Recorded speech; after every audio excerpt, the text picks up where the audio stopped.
If you want to add text to your photo on the Poco F8 Ultra, first of all, you have to start by opening your gallery. There we go. Now you have to go into the picture that you want to edit. Then click on this button over here and go to the markup. Now select text, it's here. Now as you can see, we can change its size. We can rotate this text. Let's say I want to get this one, and I'm gonna change position like so.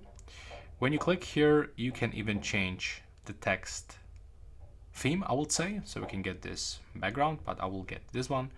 And now when you click here, you can just simply use a keyboard.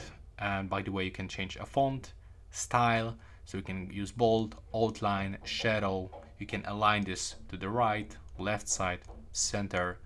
You can set opacity, change color, and now you can just start typing whatever you want. Click here, and it's here, basically.